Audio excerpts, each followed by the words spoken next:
Next up this week, we are talking about In the Lost Lands, which is the new film by Paul Anderson. Which one? Well, it's sadly not Paul Thomas Anderson, the maestro behind The Master and Phantom Thread and There Will Be Blood, but Paul W.S. Anderson, who of course is best known for the Resident Evil franchise.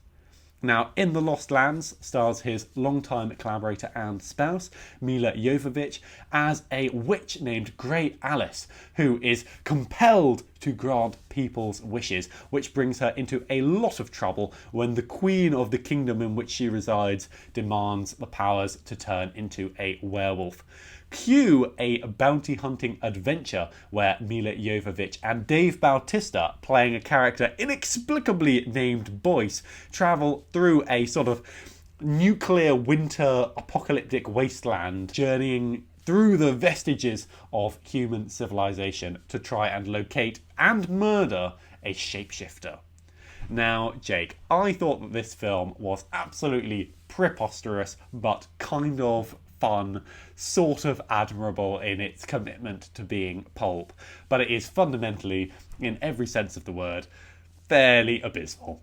Tell me what you made of In the Lost Lands.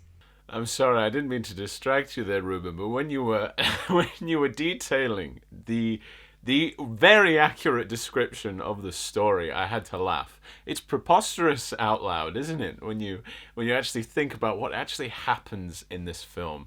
I was sitting watching this film last night, and I had to wonder, was Xanax a production partner? Because the actors are not trying very hard, or even if they are, they're not doing very well. It's a very sleepy movie.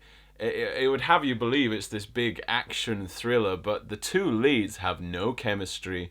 They barely put a performance in the old B-movie straight-to-video days of like Charles Band and Full Moon Productions. You'd expect the actors to have been drunk filming this, because it's that kind of thing where you're just like, ugh, it's a paycheck. Because it really much feels like it.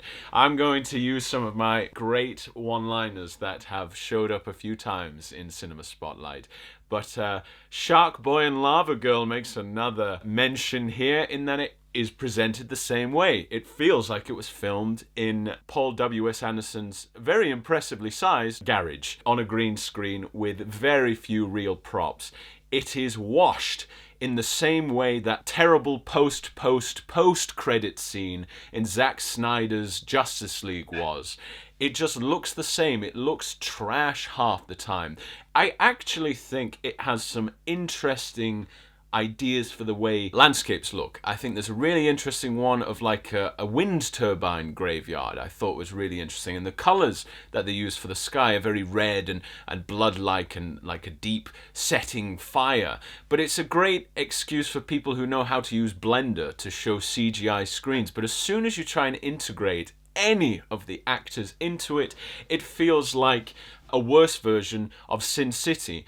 And God, that film came out, what 15, 20 years ago? It feels so dated, I thought, in both look and in sort of narrative approach. This feels like it genuinely could have come out exactly the same in 2007. Yeah, it is. It has that sort of larger-than-life fantasy storyline that doesn't really matter. But it also reminded me of a film on the Sci-Fi Channel. It has a very cookie-cutter sort of, these are your characters. This is the lone cowboy. This is the mystical witch. This is the very mismanaged villain of the church. A very unsubtle commentary, but also not very interestingly presented. They've got absolutely nothing on their minds. There's no subtext in this. No, nothing at all. And I also think the presentation's really off, because who knows how far into the future it is. It seems to have technology from the 1800s, but also from the 2000s and from the 2010s.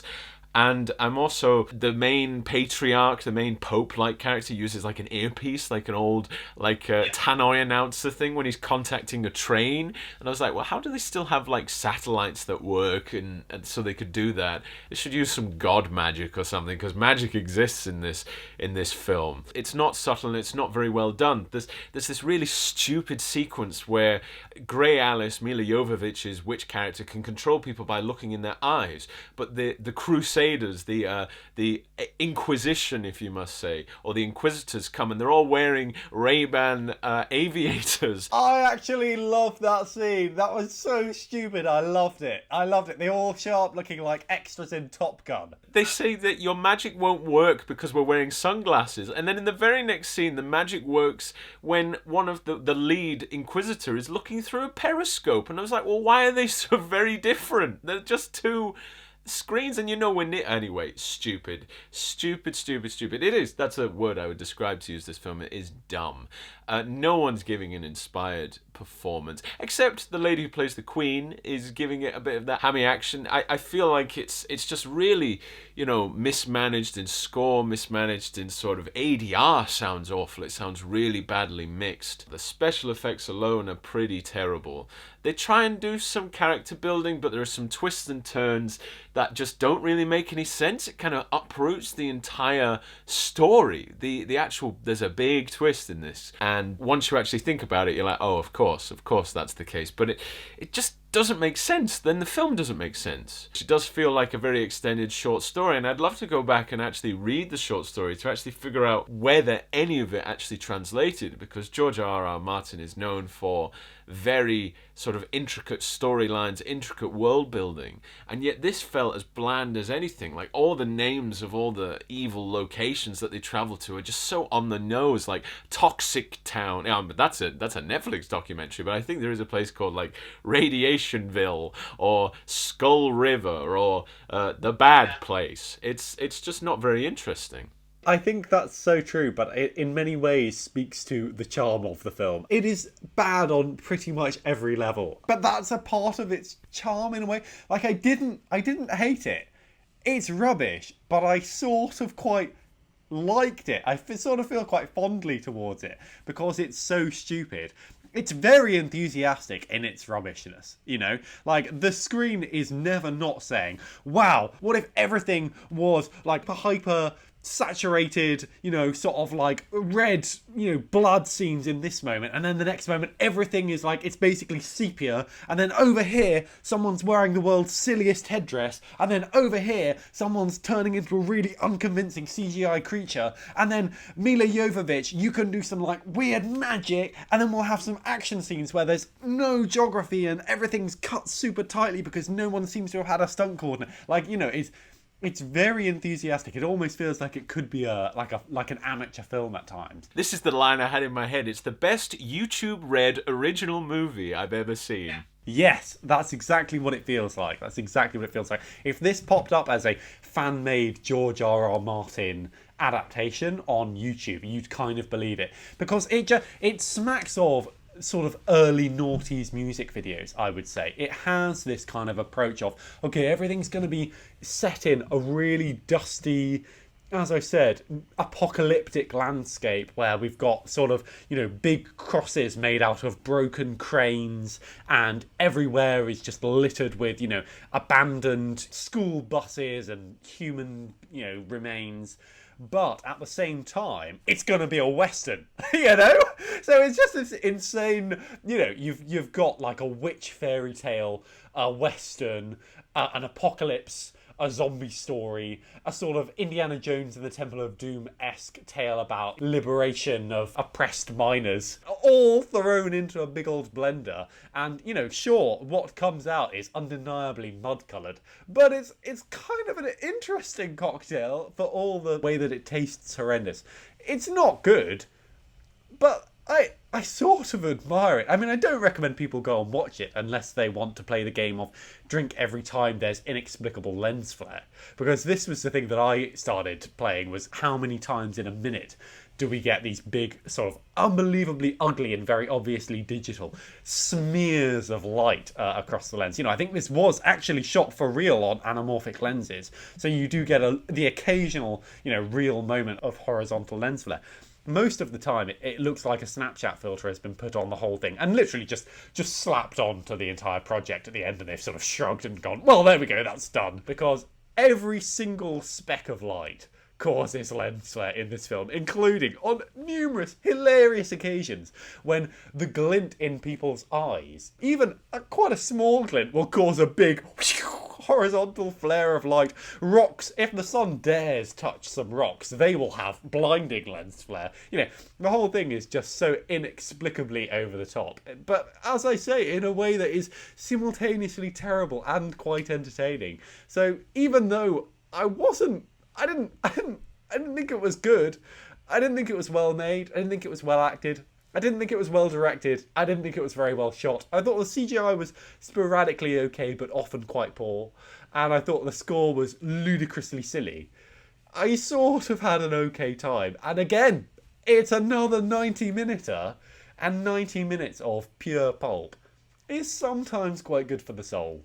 It seemed very cheap trying to look very expensive, which is what you find in a lot of fan films. But they seem to, there's a better care with fan-made stuff that would actually say, oh, I want to create this film, but I don't have much money. And, as the producer, Matthew, and I will know, is that we come from a world of, as filmmakers, to make really, really cheap stuff, try and look as professional and as detailed as possible. But what really set me back about this film, and I think you're right, I think you can go in and have a good time if you're a bit drunk. And I'm not advocating inappropriate drinking, or especially if you're underage. I've got a drinking game. Drink every time there's lens flare. It's disgustingly ugly, the lens flare. I think Reuben said they need to send an apology to J.J. Abrams before we started rolling. But the thing that really got me, because the story isn't compelling. It's not compelling. It's absolutely basic. The actors don't have any chemistry and they don't really care. I think, Milla Jovovich and Paul W.S. Anderson just want to fart out another film that will go straight to Amazon Prime. I also thought it was really telling because Dave Bautista is not always wearing his shirt in this film. And it becomes very obvious that he has very modern tattoos. And they're not covered up. Like, I think he had a Blade Runner reference on his neck and then all his other stuff. And I was like, well, how would an apocalyptic person know about Blade Runner? They've got VHS, Jake. Okay, they have VHS, but because if it's been a nuclear war, I expect that there's a EMP that happens and therefore wipes out all videotape and VHS players. Because I think I may be the only person in a 50-mile radius who has a working VHS player. It is rentable. You can rent it. Yeah, so I thought that was really... it's lazy. It feels like, okay, like Milla Jovovich has this interesting sort of tattoos on her face that looks quite nice. No, it's not interesting. I said quite nice. It's just the least imaginable way of signifying witchiness. Yeah, it's boring. It's boring. She doesn't look ugly. Everyone's got perfect teeth, white teeth in this apocalyptic world. Also, it just feels like Paul W.S. Anderson did what I did last year when Mad Max was on Amazon Prime, watched all of them in a row, and then he watched Furiosa, and he's like, oh, I can do this. And Mad Max is one of those films that in the late 70s, in the 80s, it spawned many, many knockoffs. Star Wars was the same, Terminator was the same, and Mad Max was the same, because filming in a desert was cheap and easy, because a lot of people if you live in California, there's going to be a desert, or if you live, down South America, there's a lot of cheap deserts you can film in. And it just feels like that, but it's like, if it's trying to riff off Furiosa, that film wasn't very successful. But if it's trying to riff off Mad Max Fury Road, which I think it is more trying to simulate, with its sort of rough, rugged anti-hero who doesn't really speak that much, and a very sort of interesting, cool, kick-ass female lead as well, then it's 15 years too late? It's way too late, and it's not really, and it doesn't even go anywhere near, because it doesn't feel like they filmed a single real element apart from maybe a few props and the people. As I say, it's got that Robert Rodriguez sort of approach, but without... I loved the Spy Kids films growing up, and I did appreciate what Shark Boy and Lava Girl was. It was a film for his kids. Who's this film for? It just seems like just very lazy filmmaking. It's naff. It's naff, but you could have a good time, as Reuben said, if you're wildly drunk. It's trying to be the man with no name, but he's called Boyce, which isn't a very interesting name. I love the fact that he's called Boyce, and just Boyce. Like, he doesn't have a surname. Everyone's just like, and the name of our hero is Boyce. And then everyone's like, oh, Boyce, I love you, Boyce. Boycey and Marlene from Only Fools and Horses is the only thing that comes to... Marlene? That's all that comes to mind. I was thinking that too. I was thinking that all the way through. I'm like, you all right, Boycey? Lovely jubbly. I love Only Fools. I would have rather watched Only Fools and Horses than this film. But yeah, okay, yeah, I guess what more is there to say, Reuben? Do you have anything more to say about In the Lost Lands? Yes, it's not very good. It's not good, it's definitely bad, and by God is it ugly. Don't go see this film. Because it's a Western, if you didn't get my joke. It's a Western.